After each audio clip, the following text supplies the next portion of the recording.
Shalom saudara yang saya kasihi dalam Tuhan, salam sejahtera bagi kita semua. Terima kasih untuk semua saudara yang telah setia mengikuti channel Kristen ini. Teruslah dukung channel ini agar dapat menjadi berkat bagi banyak orang.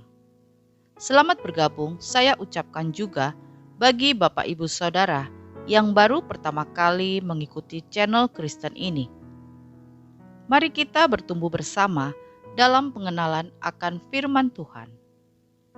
Sebelum lanjut video ini, jangan lupa untuk menekan tombol like, subscribe, dan komen. Serta tekan tanda lonceng agar saudara mendapat pemberitahuan video-video terbaru dari channel Kristen ini. Selamat mengikuti doa. Renungan firman Tuhan hari ini berjudul 4 unsur yang harus ada dalam doa. Ayat firman Tuhan terambil dalam Filipi 4 ayat 6. Janganlah hendaknya kamu khawatir tentang apapun juga, tetapi nyatakanlah dalam segala hal keinginanmu kepada Allah, dalam doa dan permohonan dengan ucapan syukur.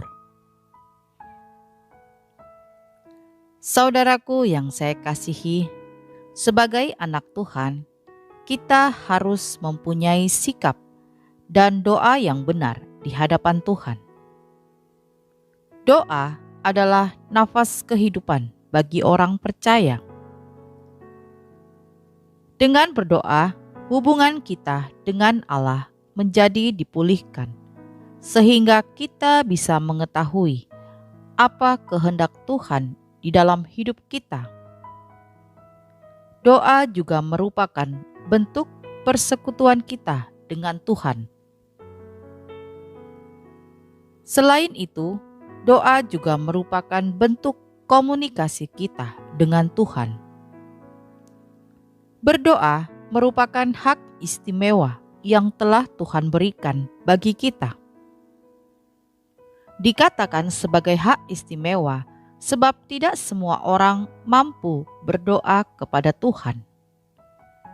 Selain itu, ketika kita berdoa kepada Tuhan, kita diizinkan untuk menyebut nama Tuhan, bahkan memanggil Tuhan dengan sebutan Bapa. Ini tentu menjadi hak yang istimewa bagi kita, anak-anaknya. Komunikasi yang terjalin di dalam doa bukanlah merupakan komunikasi satu arah di mana hanya kita saja yang berbicara dengan Tuhan. Namun merupakan komunikasi dua arah.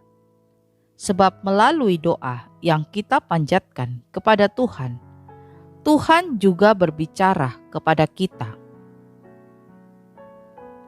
Setiap orang yang memanjatkan doa kepada Tuhan tentu mempunyai pokok doa yang ingin didoakan. Pokok doa yang didoakan oleh setiap orang tentunya berbeda, tergantung tujuan mengapa ia berdoa. Pokok doa yang kita panjatkan kepada Tuhan bisa berupa pokok doa pribadi, bahkan bisa pula pokok doa yang dinaikkan bagi orang lain.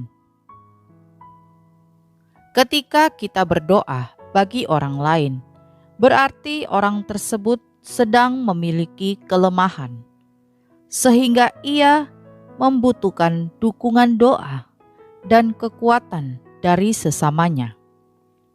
Misalkan saja ketika ia sedang sakit. Ketika kita berdoa, kita dapat merasakan kuasa Allah nyata dan bekerja dalam hidup kita untuk mendatangkan kebaikan. Ketika kita rajin bersekutu dengan Tuhan, kita telah membangun sebuah hubungan yang intim dengan Tuhan, sehingga kita akan lebih dekat dan merasakan kuasa Tuhan. Saudaraku yang saya kasihi, pernahkah ketika kita lupa berdoa, kita merasa gusar seharian penuh? Jika pernah, berarti Roh Kudus sedang bekerja untuk mengingatkan kita berdoa sebelum memulai aktivitas. Saat ini kita akan belajar unsur-unsur yang harus terkandung di dalam doa. Ketika kita berdoa, ada unsur-unsur penting yang perlu kita perhatikan. Unsur-unsur doa tersebut antara lain adalah yang pertama, penyembahan. Penyembahan merupakan ungkapan hormat kita yang terdalam kepada Allah. Seringkali kita melupakan hal ini dalam setiap doa yang kita panjatkan. Penyembahan merupakan hal yang harus ada dalam setiap doa yang kita panjatkan.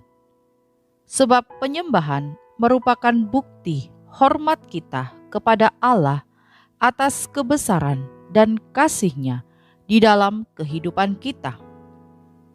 Oleh sebab itu, mulailah berdoa dengan menyembah dan memuji nama Tuhan. Kemudian yang kedua, unsur yang harus ada di dalam doa adalah ucapan syukur. Ucapan syukur adalah ungkapan terima kasih kita kepada Allah atas segala hal yang telah Ia lakukan dalam kehidupan kita. Seringkali kita melupakan unsur ini karena kita terlalu fokus akan apa yang akan kita doakan, hingga kita melewati karunia penyertaan Tuhan dalam hidup kita. Ucapan syukur merupakan bukti kita masih bisa merasakan kasih Tuhan dalam kehidupan kita.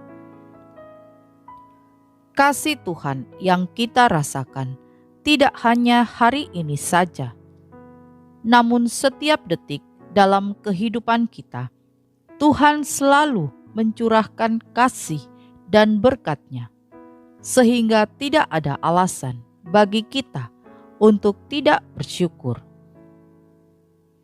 Kemudian yang ketiga, yang harus ada dalam doa kita adalah pengakuan dosa. Dosa merupakan penghalang hubungan kita dengan Allah. Oleh sebab itu, ketika kita berdoa, minta ampunlah dan akuilah segala dosa yang telah kita perbuat, agar Tuhan melayakkan kita untuk dapat hadir di hadapan-Nya. Pengakuan dosa ini juga menandakan bahwa kita adalah makhluk yang lemah, yang tidak dapat hidup tanpa penyertaan Tuhan. Oleh sebab itu, kita harus mengakui dosa kita di hadapan Tuhan, sebab tidak ada satupun manusia yang dapat luput dari dosa. Kemudian yang keempat, unsur yang harus ada di dalam doa adalah permohonan untuk orang lain. Selain untuk diri kita sendiri, berdoa juga dapat dilakukan untuk orang lain. Berdoa bagi orang lain juga merupakan hak istimewa sekaligus tanggung jawab yang Allah berikan kepada kita. Ketika kita berdoa bagi orang lain, kuasa Allah dapat secara nyata hadir bagi orang tersebut. Berdoa untuk orang lain seringkali kita lupakan karena kita menganggap bahwa hanya diri kitalah yang sedang mengalami kesulitan dan memerlukan kekuatan. Mendoakan orang lain justru merupakan bentuk kasih kita kepada sesama sebagai bukti bahwa Allah juga telah mengasihi kita. Jadi saudaraku yang saya kasihi, milikilah 4 unsur ini dalam setiap doa kita kepada Tuhan, yakni penyembahan, ucapan syukur, pengakuan dosa, dan permohonan doa untuk orang lain. Amin. Kita berdoa. Bapa di surga, terima kasih untuk firman Tuhan hari ini. Firman Tuhan yang telah mengajar kami untuk berdoa dengan benar. Biarlah kami anak-anak-Mu senantiasa mempunyai hati yang selalu rindu untuk datang di hadapan-Mu, menyembah Tuhan, dan menikmati hadirat-Mu.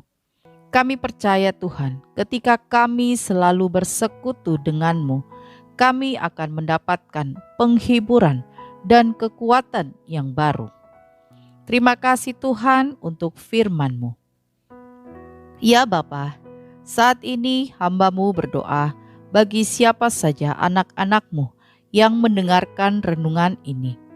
Ada di antara anak-anak-Mu yang saat ini sedang sakit, baik yang berada di rumah atau di rumah sakit. Kami bersatu hati, kami mengangkat hati kami berseru memanggil nama-Mu. Tuhan Yesus, Engkau menjamah setiap anak-anak-Mu yang sakit.